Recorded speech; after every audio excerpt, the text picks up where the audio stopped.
A comment from a White House official about Senator John McCain that is at a minimum insensitive, quite possibly flat out odious. President Trump himself has a long checkered history when it comes to the Arizona Republican who survived 5 years as a prisoner of war. The president once questioned whether he was a war hero, saying, quote, "I like people who weren't captured." And as we all know, tonight the senator is at home in Arizona battling brain cancer. Let's get the very latest tonight from the White House. CNN's Jeff Zeleny. Jeff, walk us through what happened here. Well, John, it is clear that, the president sets the tone at the top at this White House here. And one of his lower level staffers, her name is Kelly Sadler. She was on a phone call with Republican spokespeople on Capitol Hill earlier today. And they were talking about something Senator McCain had just done. He sent out a statement earlier this week opposing the nomination of the CIA director, Gina Haspel. He said he does not believe that someone who has that history in the program of waterboarding and other kinds of torture should lead the CIA. So the White House was in sort of some defense mode there. So in a conference call with Republican press secretaries and others, this staffer said he's dying anyway. Of course, a comment like that quickly spread across Washington, given the respect that Senator McCain has. So then it essentially blew up from there. The White House apologized and said we respect his service. But, John, just a few moments ago, we heard from Cindy McCain, Senator McCain's wife, of course, who sent out this message on Twitter. Let's take a look. She's addressing it directly at the White House staffer there. She said, "May I remind you, my husband has a family, 7 children and 5 grandchildren." Simple words there, sparse words, but a tough message indeed. Talking to a few friends and allies of Senator McCain this evening, John, they remind me that he's still creating waves and still working hard, even though he's out in Arizona, because he announced his opposition to Gina Haspel. That created a whole stir here, which of course led to this. But in a town of disgusting comments, I think this ranks pretty high up there, John. Jeff, you said the White House responded. Was that an apology?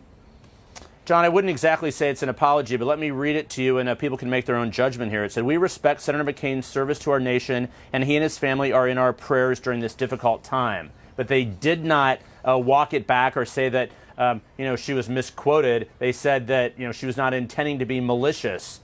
Talking about someone's brain cancer in this respect sounds fairly malicious to me, John. That's not an apology. That statement was definitely not an apology. And I had not known that the comment was made to Republican press secretaries, which does explain how it got out so quickly. Jeff Zeleny, thanks for being with us. Appreciate it. Sure. Amazingly enough, that insult from the White House staffer was not the only attack on the Arizona senator today. During an appearance on Fox Business News, a former Fox News military analyst named Thomas McInerney said that Senator McCain opposed the nomination of Gina Haspel to be CIA director because torture worked on him. Listen to this. The fact is John McCain, it worked on John. That's why they call him Songbird John. Charming. Joining me now with the details of this remark, CNN's Brian Stelter. Brian, who is this guy who made that statement? Yeah, McInerney was once the number 3 commander of the Air Force. He served several tours of duty in Vietnam and other Southeast Asian countries.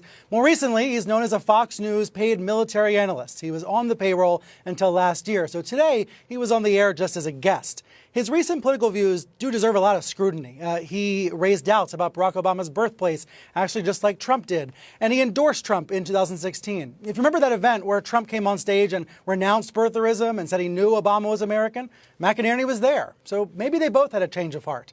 But birtherism is not the only conspiracy theory that McInerney's promoted. He also promoted this conspiracy theory about McCain, and that's all it is. It is a baseless lie that was first brought up in 2008 during the presidential campaign. Back then, PolitiFact called it a pants-on-fire lie, saying there's no evidence at all to support the claim that McCain helped the enemy at Vietnam. On the contrary, as most of us know, he's an American hero. It's a very important history. I encourage everyone to check out PolitiFact. Also look at McCain's biographers who explained exactly what happened, and note that John McCain never gave anything of value to the North Vietnamese. Has Fox commented all about this? Yes, sort of. The anchor Charles Payne says he didn't hear the comment this morning. He didn't hear McInerney say it because a producer was talking in his ear. Now, whether you believe that or not, here's the rest of what Payne said. I, in fact, have very high respect for Senator McCain's lifetime of service and sacrifice to this nation. Those reprehensible comments do not reflect how I feel or how this network feels about Senator McCain. And they're saying the network does not support the comments. Now, McCain's friends, I think we should be honest about this, they are measuring their time left with their friend in days and weeks, not in months or years. Now, hopefully they're all wrong. Hopefully McCain will be with us here years from now. But he has a book coming out later this month, an HBO documentary coming out later this month. He views these documents as his final words, his final messages to the public. So I have some advice from McInerney. He should set his DVR, watch the HBO documentary. He has a lot to learn about John McCain. I will note that that was an apology from the Fox Business anchor right there, and he did note the network did not stand behind the comments either. All right, Brian Stelter, thanks very much. I appreciate it. As we have noted, insults from President Trump lobbed at Senator McCain, not new. To refresh your memory, this is a brief look back. He hit me. He's not a war hero. He's a war hero. He's a war hero. 5.5 years. He's a war hero because he was captured. I like people that weren't captured, okay? I hate to tell you. And except for one senator who came into a room at 3 o'clock in the morning and went like that, we would have had health care too. We would have had health care too.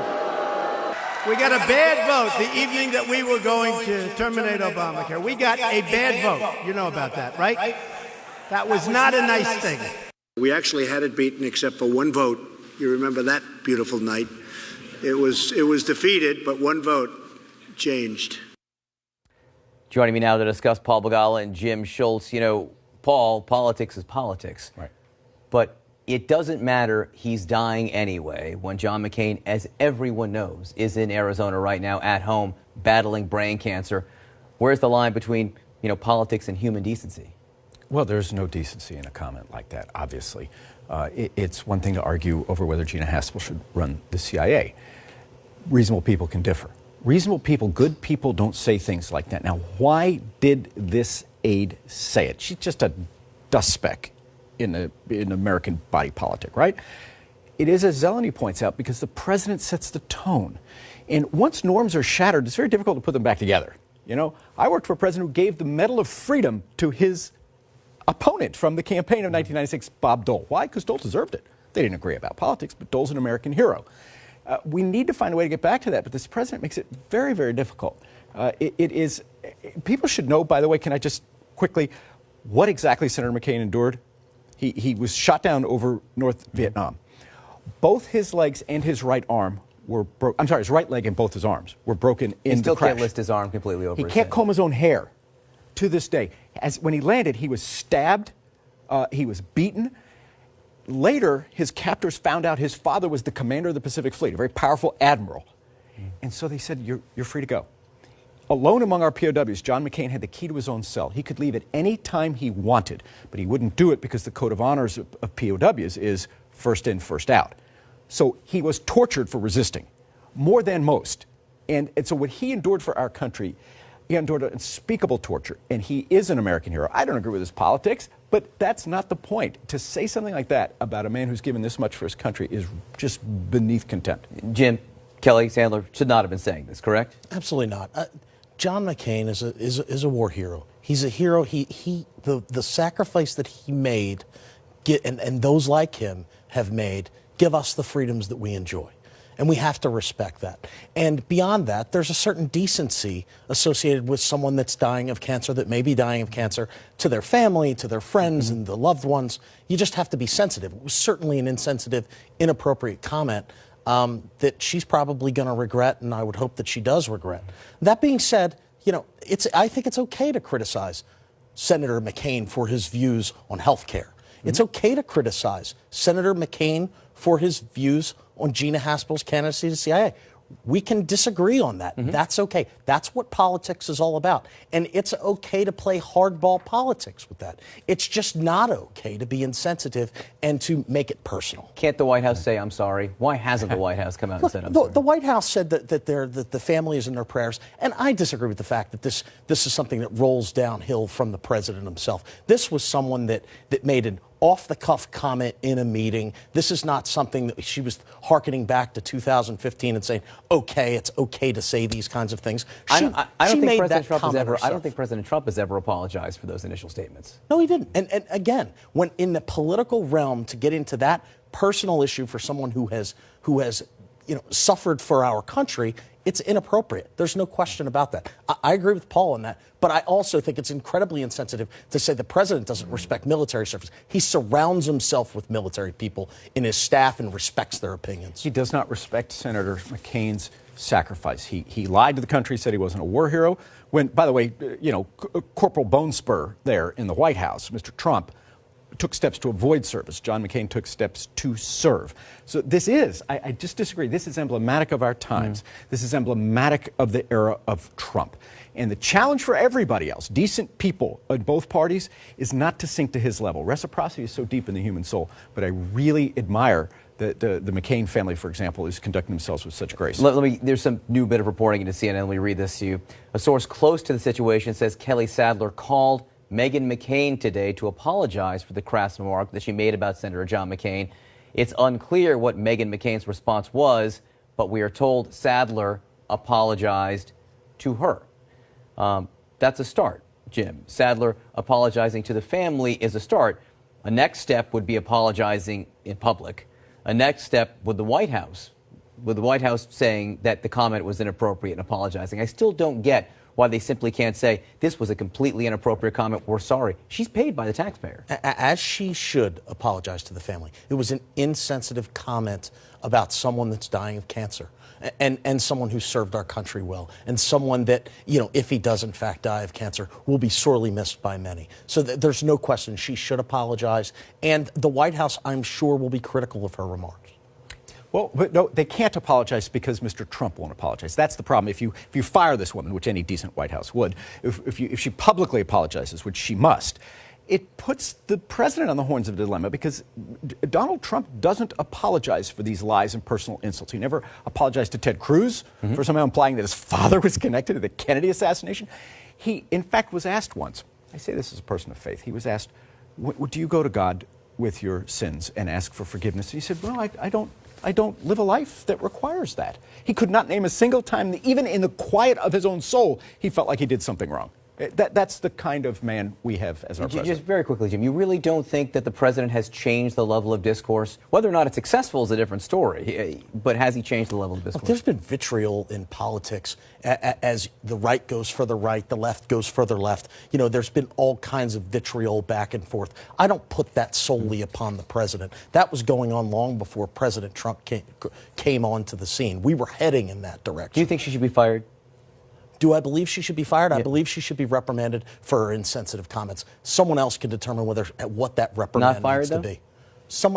If you're the chief of staff, you have to make that determination. That's his job to make. Would you complain if she was fired? Would you go on Twitter, Jim, afterwards and say this woman should never have been fired? No, of course not. That's a decision that someone needs to make. By the way, that's a personnel decision that someone needs to make. The chief of staff has never apologized for lying about a congresswoman who he said completely false things about. He never apologized. This is the era of Trump.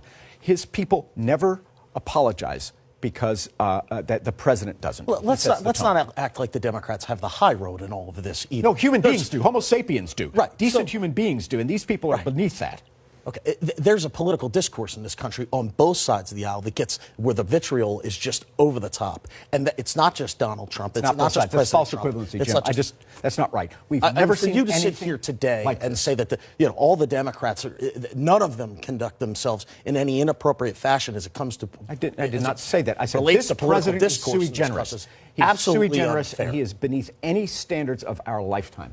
You could never imagine Ronald Reagan saying this. You could never imagine Barack Obama saying this, or Bill Clinton or George Bush. We have never seen a president so loathsome in conducting himself in the public discourse, and now his staff is following suit. Jim, would you see Ronald Reagan, George H.W. Bush, George W. Bush, Bill Clinton, Barack Obama make the comment that President Trump made about John McCain as a POW? I can't speak for what they'd say in private. Certainly, no one's made that comment about John McCain publicly. And history is history. We know what that is. We know what they've said publicly. To determine what they may say or what they may think, I'm not going to crawl into their heads. We were talking about public comments, not the private comments in this case. But, Jim, I do appreciate you being here. Paul, thanks for being here as well.